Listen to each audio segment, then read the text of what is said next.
Okie dokie. Okay, we're recording. Hi, and welcome to our rehearsal for the hymn Be Thou My Vision. I chose this hymn for a couple of reasons. First of all, it's familiar. I think it's in a lot of hymnals, so this can apply across. I'm using the 1982 Episcopal hymnal, so if you're using that hymnal, it's number 488. Another thing I like about this one is that it's just the melody line in my hymnal, and I think for starting out with Zoom rehearsals, less is more. And so hopefully you've had a chance to look at and maybe even participate in the yoga warm-up and the vocalizing warm-up before coming in here. And so what I'd like to do for the first thing I would like to do is we'll just sing through the whole melody, verse, like one full verse, just on new, and just move a lot of air through your voice. And when you do new, you can check yourself in the Zoom window that the sides of your lips are in and forward, giving you some little cheekbones. So it's just like no, no, no, no, no, no, no, no, no. And so if you push, everybody push mute. I'll play from the piano, and you can just practice looking at yourself in the Zoom window right now and just no, no, no, kind of surprise, like, oh, that's a really big Christmas tree. Oh, okay. And so I'll start the melody for you so you get it in your ear.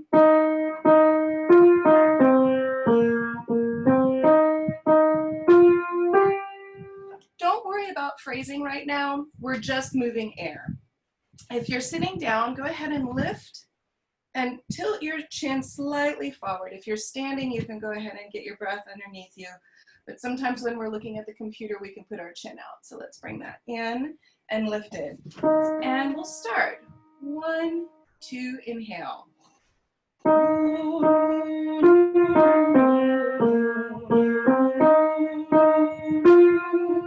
Big inhale.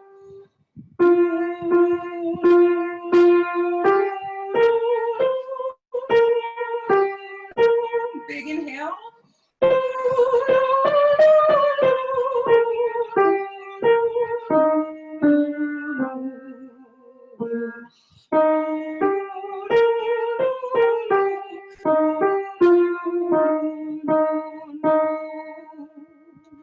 And inhale and sigh.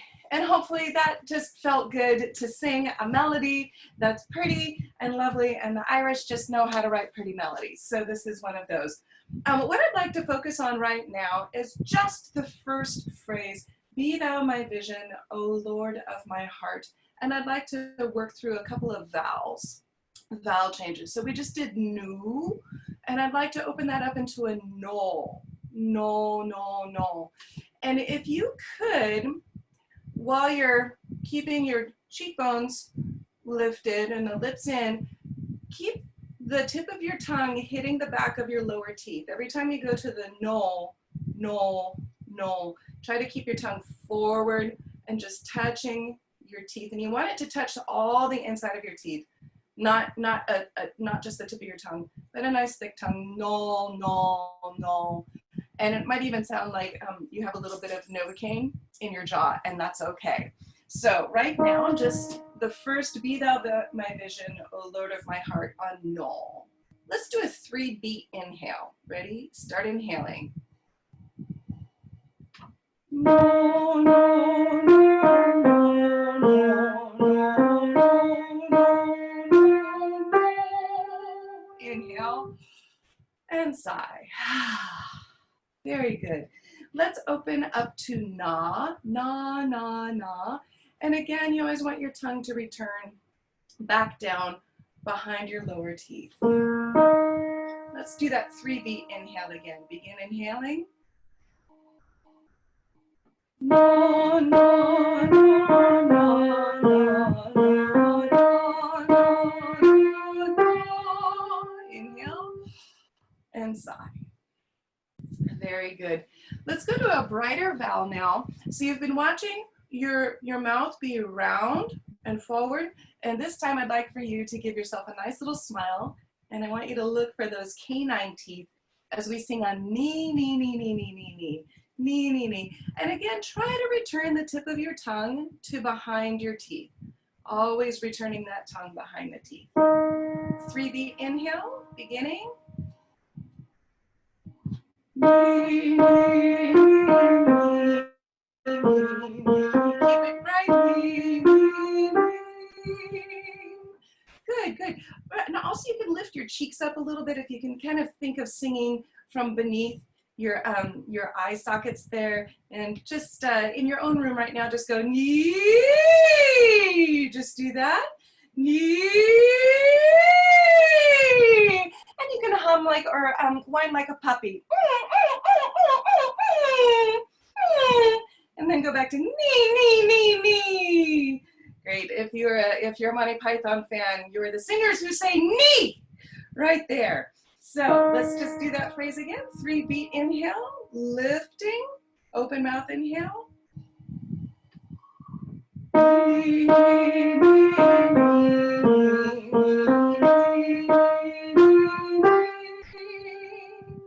Inhale and sigh.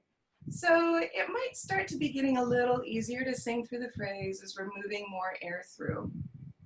One other thing I like to take advantage of in a Zoom situation is the fact that you can see yourself, and to really work on how to connect vowels. Hymns sung through Zoom are a little different. We're not processing, so we don't have the walking kind of feeling to the hymn. So we don't want the hymn to feel too plotty. We really want to stretch out the sound. So if we look at just the vowels in these opening words, be thou my vision, O Lord of my heart, and only sing the vowels of these words. So take a moment and look at them. E-a-wa, e-a, o-a. Notice that the last 3 words of my heart all have an ah sound. Ah. So this is the advantage of just singing on vowels, is seeing, even though it doesn't look like a vowel, some vowels are in common. So right now, nice and slow, only on the vowels, still a 3 beat inhale. Ready?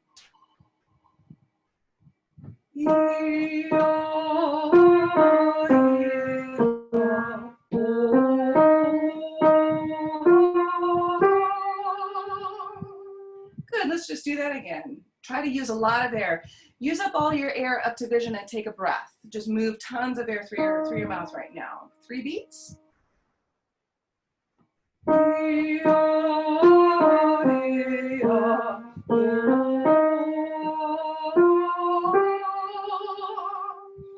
ahead and unpush mute.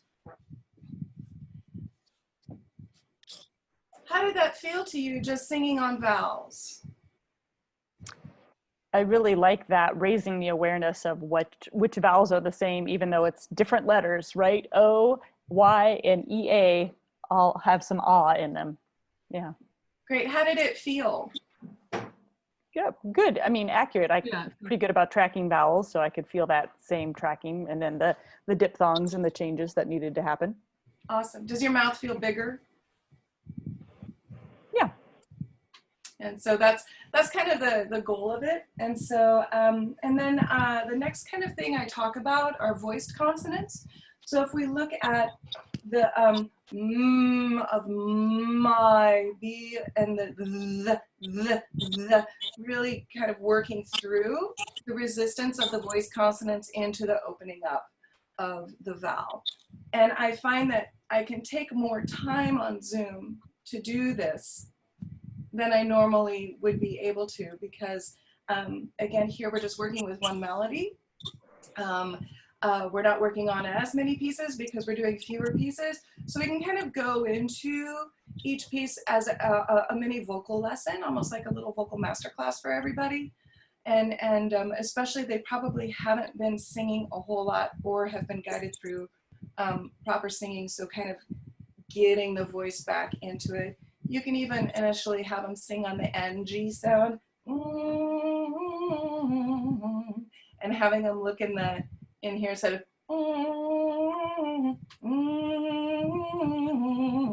So they're doing a lot of just self-checking. Yeah. And so, and then it kind of raises the palate to get through that. And so that's essentially what I've been doing in my rehearsals. And I found that the students that I was doing this with at Cuesta College really felt like they grew as singers through this approach more than they thought they would. I feel like this is such a great opportunity for so much better vocal instruction than I feel like I have time to do. Right. Just as so you all know, well, and you probably can see the chat, John is here, but he can hear and see us, but he can't talk, so he can just type with us. Yeah, I like that too, that they really, you know, how many times in voice lessons do you say, go look in the mirror, or come on, even in choir class, you know, let's go look at the mirror, but here it is, just right there.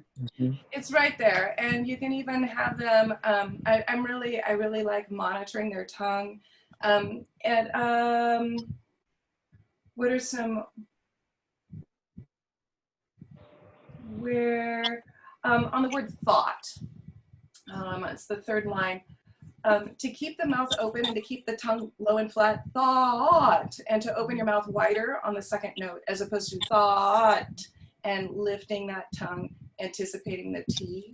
So those are things I really like to talk about with the singer, and it just keeps the space open.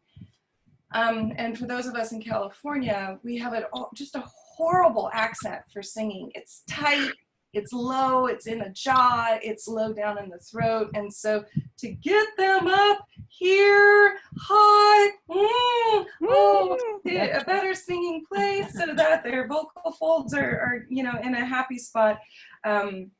Yeah, and then you've got all the tricks up your sleeve. You'll find that you'll be able to use them. You're like, oh, I know how to do this, you know. And so it turns into a voice lesson. And then I have them record and send in, and I can even call up for you. I've been working on a 4-part hymn with my choir on, I always feel bad when I pull up a window and it covers you guys. So there you are. It's hymn number 518, which is, I have all things bright and beautiful in my head right now, and I know that that's not it. Oh, Christ has made the sure foundation. So can I share my screen? Yep. Oh, great, thank you. So here's what it looks like in GarageBand. I was listening to somebody and she sang the same verse again and again, so her words didn't line up. So I sent them the organ part, and I had the organist record it. And then I made individual tracks, soprano, alto, tenor, bass. I sent it to you. But I just wanted to show you what it sounds like. I haven't done really any editing on this whatsoever, except that I made them all a classical voice. Because what that does down here in the equalizer, I can have a little bit more control over their tone if I need to. And here you can turn their volume up and down. So here's where you would balance the choir. But just so you can hear a sample.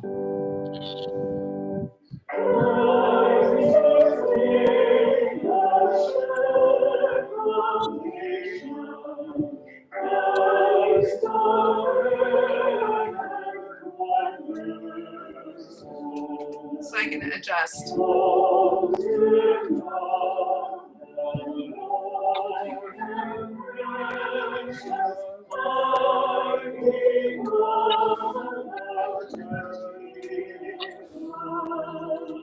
So that's an example of when you put it into GarageBand, that's what it looks like. And it's literally just drag and drop into GarageBand, and then you can fiddle around. And you can even do something, I don't know if you want to learn about this, but you can split. So if somebody has a particularly bad note, you can just click on that and you can split it and then split it and take it out. But they're still there. just their unexpected guest of a note isn't. And and it's something that you can do that you can't do in the choir concert setting. Or the service, yeah. Or the service, yeah. So, and then you can export this as an MP3, and you can email it to your priest or pastor if they're producing, pre-producing, or just run it live. And then you can also import it into iMovie or Adobe Premiere and make a little slideshow out of it. I'm going to do that with the Old Rugged Cross at the end of July. I'm going to have them send pictures of crosses to me, and then I'll run it. And that'll be the final hymn of the service, and they'll get to see their crosses. Does anybody have any questions before we wrap up this part of our meeting and stop the video recording about this process, or any comments? Anything else they want to share? I think just back to the video, it's just so amazing to be able to see the face. I don't think singers, they never know what they look like, and right. how they look affects how they sound. Exactly. And I don't think that, and I know, and I have had all the choirs that I've had, I've always said, well, this is, if you would each stand up here and have the experience that I have of looking at you, you'd know what I mean. I can't. Right.